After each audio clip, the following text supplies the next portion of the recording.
Hello అండి, నమస్తే. Welcome to కల్పన వంటశాల. ఈరోజు మన కల్పన వంటశాలలో పొనగంటి ఆకుని ఉపయోగించి మంచిగా మనం రైస్ ఐటెం చేసుకుందామండి. చాలా వరకు పొనగంటి ఆకుతో పప్పు అలాగే తాలింపు మాత్రమే చేస్తుంటారు. ఇలా ఒక్కసారి రైస్ చేసి చూడండి, చాలా టేస్టీగా ఉంటుంది. దీనికి మనకు కావాల్సినది హాఫ్ కట్టని ఇలా ఒలిచి ఆకుకూరని శుభ్రంగా తీసేసుకోవాలి. తర్వాత మనకి తగిన విధంగా రైస్ తీసుకోవాలి. ఇది ఉడికించి చల్లార్చుకున్న రైస్ అండి. తర్వాత దీంట్లోకి 1 tablespoon oil, 1 teaspoon ఆవాలు మినపప్పు, 1 పెద్ద టేబుల్ స్పూన్ నిండా పచ్చెనగపప్పు అండి. ఇది కొంచెం ఎక్కువ వేసుకుంటే కూడా తినేటప్పుడు పంటికి తగులుతూ చాలా బాగుంటుంది. కాబట్టి మీకు ఎంత కావాలనుకుంటే అంత పచ్చెనగపప్పు కూడా వేసుకోండి.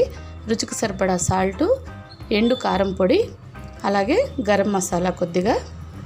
ఎండు కారం పొడే కాకుండా ఇలా 2 పచ్చిమిరపకాయలను కూడా సన్నగా లేదా ఇలా మీడియంగా కట్ చేసి పెట్టుకోండి. ఇలా ఒక ప్యాను స్టవ్ మీద పెట్టి స్టవ్ వెలిగించుకుందాము. ఇప్పుడు ఇందులో 1 టేబుల్ స్పూన్ ఆయిల్ వేసుకుందాము. ఆయిల్ బాగా కాగిన తర్వాత మనం తీసుకున్న 1 టీ స్పూన్ ఆవాలు మినపప్పు వేసేసుకుందాము. తర్వాత 1 టేబుల్ స్పూన్ పచ్చెనగపప్పు వేసేసుకుందాము. ఈ రెండింటిని మీడియం ఫ్లేమ్ మీద ఎర్రగా ఉండేలాగా వేయించుకోవాలి.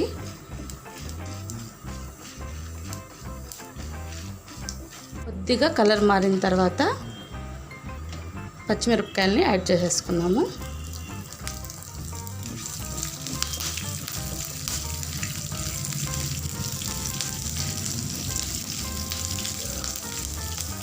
మీకు కావాలనుకుంటే ఈ టైంలో కొద్దిగా కరివేపాకు కూడా వేసుకోవచ్చండి. నేను ఇక్కడ ఆకుకూర వేస్తున్నాను కాబట్టి కరివేపాకుని వేయడం లేదు. మీకు ఒకవేళ కరివేపాకు ఫ్లేవర్ నచ్చుంటే అది కూడా వేసుకోండి.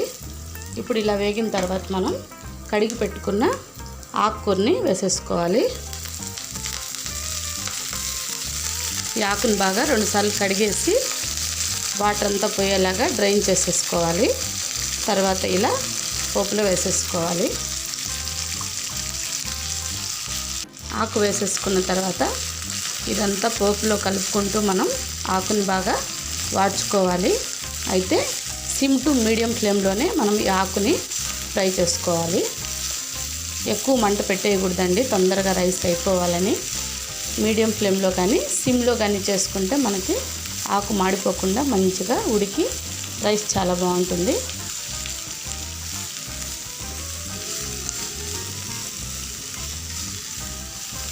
చూడండి, ఆకు చాలా వరకు వాడి బాగా చూసేదానికి తగ్గినట్టు అనిపిస్తుంది. ఇలా ఆయిల్లోనే ఆకుని ఫ్రై చేసుకోండి. ఒకవేళ మీకు ఆకు ముదిరినట్టు అనిపిస్తే కొద్దిగా వాటర్ చల్లి సన్న మంట మీద మూత పెట్టేయండి. అప్పుడు చక్కగా ఉడికిపోతుంది. ఇలా ఆకు ఫ్రై అయిన తర్వాత మనం ఇప్పుడు ఇందులో రుచికి సరిపడా సాల్ట్ వేసేసుకోవాలి. రైస్కి అన్నానికి తగిన విధంగా సాల్ట్ వేసుకోవాలి. అలాగే మనము పచ్చిమిరపకాయలు కొద్దిగా వాడాము. ఇప్పుడు 1/2 టీ స్పూను కారం పొడి వేసేసుకున్నాము. కారంకి తగిన విధంగా వేసుకోండి. అలాగే ఒక చిటికెడు మనకి రైస్కి తగినట్టు గరం మసాలా పౌడర్ కూడా వేసుకుంటే ఈ రైస్ చాలా టేస్టీగా ఉంటుంది. ఇవన్నీ వేసుకున్న తర్వాత ఒకసారి మొత్తం మిక్స్ చేసేసుకోవాలి. మామూలుగా పిల్లలు ఆకుకూర చేస్తే ఎక్కువ తినరండి.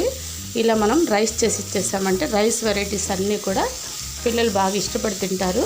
మీకు ఒకవేళ ఆకులుగా ఉండి పిల్లలు తినలేదనుకోండి, ఈ ఆకునే సన్నగా కట్ చేసి కూడా మనం ఆయిల్లో ఫ్రై చేసుకుంటే ఇంకా బాగుంటుంది. మీకు ఎలా వీలైతే అలా ఈ రైస్ని చేసుకోండి. ఈ కారం, ఉప్పు, గరం మసాలా వేసిన తర్వాత ఒకసారి బాగా మిక్స్ అయిన తర్వాత ఈ టైంలో మనం ఉడికించుకున్న రైస్ని కలుపుకోవాలి.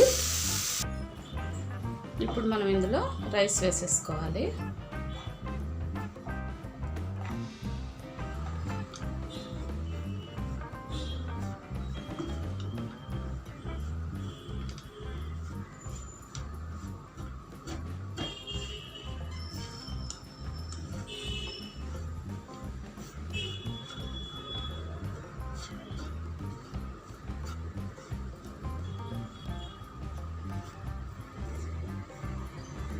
అంతే అండి. రైస్ వేసుకున్న తర్వాత పోపులో బాగా మిక్స్ అయ్యేలాగా మొత్తం ఒక 2-3 నిమిషాలు కలుపుకుంటూ ఈ రైస్ని మనం ఫ్రై చేసుకోవాలి. ఈ టైంలో కొద్దిగా ఉప్పు కారం చూసి సరిపోకపోతే కొద్దిగా సాల్ట్ అలాగే కారం కూడా మనం ఈ టైంలో మిక్స్ చేసుకోవచ్చండి.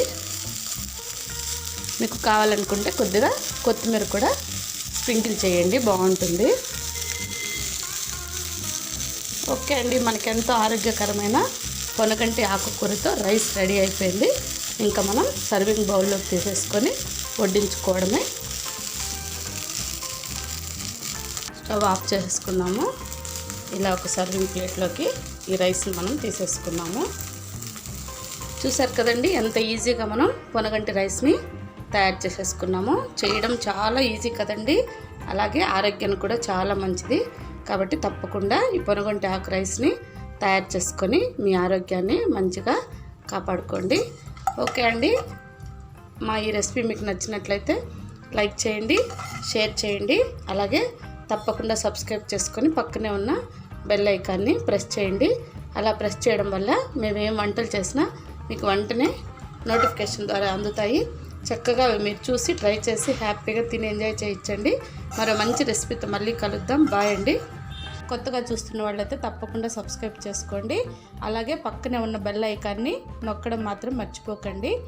నా వంటలు నేను ఏం చేసినా మీకు నోటిఫికేషన్ రూపంలో వస్తాయి. సో మీరు బెల్ నొక్కడం మాత్రం మర్చిపోకండి.